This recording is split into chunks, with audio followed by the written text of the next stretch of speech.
Hello to you all car audio fellows and welcome aboard of Volvo Sound Race. This time I will be broadcasting here from my comfy home couch due to the world situation, you know what it is.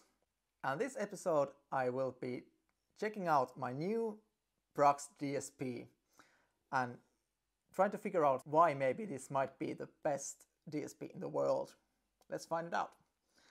First of all, it arrives in this nice plywood box. This is a very traditional way to deliver the packages from Autotech Fischer, Germany. Brax is from the same company as Helix and Match by Helix products. This is their flagship brand and also the flagship DSP. So, trying to open the clip. There we go. Looks very Braxy to me. And the first thing to notice here is my certificate. You can see it here. It says that it is meticulously crafted in Germany. Wishing you many years of enjoyment, yours Heinz Fischer and Julian Fischer. On the other side of the sheet we have the order sheet, which is defining the configuration you ordered the product. As you can pick here analog or digital inputs and outputs, plus the Brax extension card slot, and this one has two of them. You can get their Bluetooth, USB interface or extra optical input. Then I wonder if we have a manual here. Might be, this is a little curvy, so it might be here. Let's see if I can get this off. Oh, not a manual, but we have a, is it? Yes, it's a t-shirt. Let's figure it out. L size. That might be a bit large to me, because I'm more like M, but it might go as a nice Sunday shirt. Pretty basic, but looks comfy. But we are not here for the clothes, because here is our little or not so little star. And let's dig it out. Oh damn, this thing is heavy. This is really heavy. Oh. There it is now. Made in Germany, Brax DSP, serial number 0549. And look at these massive cooling ridges here. This frame is really solid. Maybe that's one of the reasons why it's so heavy. Yeah, it's really nice looking piece of audio equipment. I like much creating the will to own this thing. And I'm one of those happy owners now. So let's dig into these connections. Let's start from the input side. Here you can see there are 4 input slots in the main parts. There's 2 analog inputs and 2 digital inputs. The analogs are normal RCA connections with gain per pair of channels, and also the high level connections. The digital inputs have coaxial input and optical. They are optional ways to connect your sources. And then there's also 1 coaxial and 1 optical input as stock features, and the USB connection for the computer to tune this thing. It's actually USB-B. The other products I've seen by this factory, they have been with mini USB. But yeah, it doesn't matter. Actually, here is the cable. And then we have the control inputs for the Helix Director or URC controller, as well as the Wi-Fi controller. And actually I have it and I will show it to you in later my videos. Then we can find auto remote switch, that is on or off. That means the DSP wakes up when it gets a signal. I'm not sure if it works with RCAs or anything else, but with high level it must be working. That's a very common feature in the DSPs.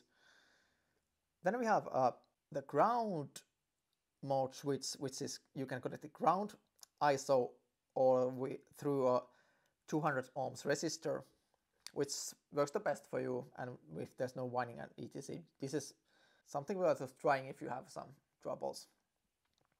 It still might not solve it. Then the power connections are via Mlux connector. You can take it off. That's pretty tight. It's a good one. And it has normal plus 20 volts ground and remote in and outputs. And the Mlux 2.5 square millimeter wire will go here easily, and maybe even a 4 square millimeters. This is clearly bigger than the Helix has, so it might be having some bigger cables, and maybe this might be also more current hungry. We will find out the specs later in this video. Let's click it back. There you go. Then the outputs. Oh, actually here's one input too, which is the Brax extension card slots. 2 of these. The other one is empty. I didn't order anything there.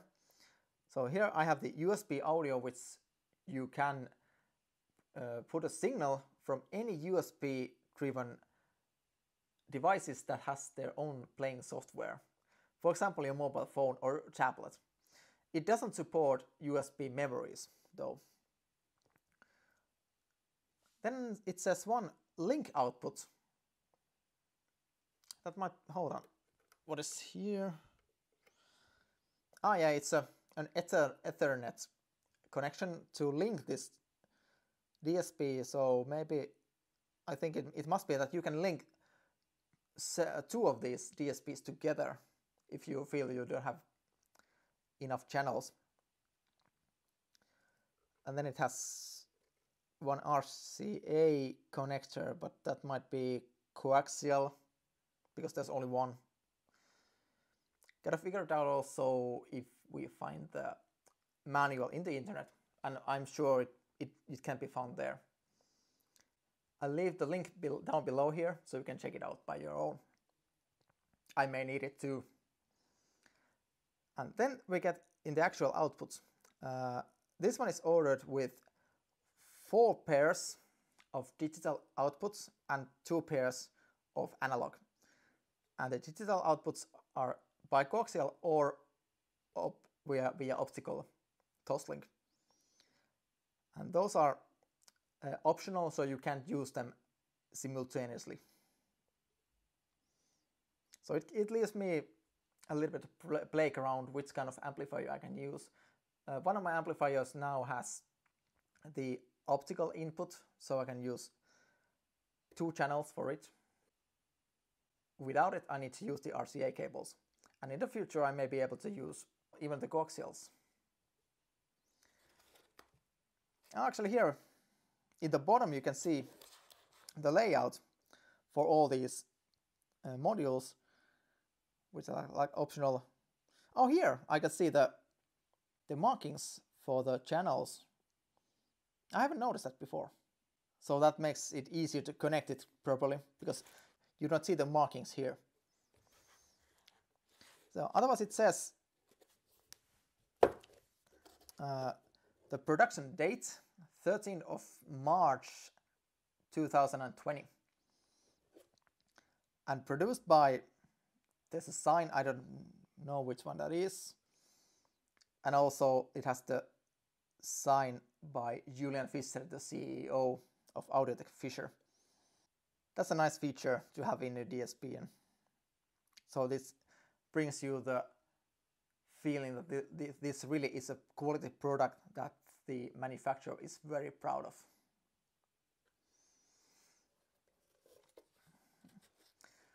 And also I can see this top plate here is attachable, so you can turn it in the way that suits the best your installation. Here there's a pair of Allen keys which probably fit in the connections. This one goes into the top plate, and the smaller one, this is actually pretty rare. I see it must fit. Yes, it fits the bottom screws. So true, maybe because these modules are replaceable. You can take the off and put another one in if you like it different. For example, if I need more analog inputs here, I could buy more of these modules and just replace them. Shouldn't be a big deal. You just have to change the settings in the software when you tune it for the next time. Same applies into the analog outputs. Oh no way, this is the output side and this is the input side. Sorry, my bad. And also I can buy and install the empty extension card. It's a very nice piece of equipment, really. And let's look at the specs the next. There are 8 possible inputs. That means it's either 8 times RCA, Toslink, coaxial or high level. There are also 2 stock inputs via Toslink or coaxial. The input sensitivity via RCA is from 1 to 8 volts. In high level, 3.5 till 30 volts. There are 12 RCA Toslink coaxial outputs that are optional. The output voltage is settable by 2 volts, 4 volts or 8 volts. The frequency response covers the area from 5 till 80,000 Hz, which is pretty remarkable thing, so you will get along with this all the way through. DSP resolution is 64 bits. The device has 3 core processors. That means the overall DSP power is 3 times 295 MHz. That means 3.6 billion Mac operations per second. This is insane number, really. The sampling rate is 192 kHz. Operating voltage is from 10.5 till 16 volts. But it goes down to 6 volts during a 5-second maximum. So you can use this with start-stop cars and it will be working well. Current draw of the device is 2400 milliamperes, which means 2.4 amperes, so not that much. So what does this all mean then? That means we have a device that has plenty of processing power, which helps you to implement even heavy EQing or something like that. Of course, it's the best case scenario if you don't need to do it much, but there's power for it if you need it. Also, it has beautiful and very high level craftsmanship, and seeing this thing just makes you want to own it. But there's one thing that is questionable, and it's that due to the local import dealer, the sound difference between this one and the top model from Helix, that is Helix DSP Ultra, and there's not much difference in sound. But the thing why I picked this one is due to the digital outputs that I can utilize with my amplifiers that have also digital inputs. I didn't dig into the software on this episode because when I was shooting it, it took quite a long to make it, and this video would have been way too long also. So I will do that as a separate video. But it's a beautiful product, and I hope and I think I will be really happy with it. Thanks by watching. Leave your comments down below what you think of this device, or if you have any questions about it, I'm trying to answer. So, until the next time, so long.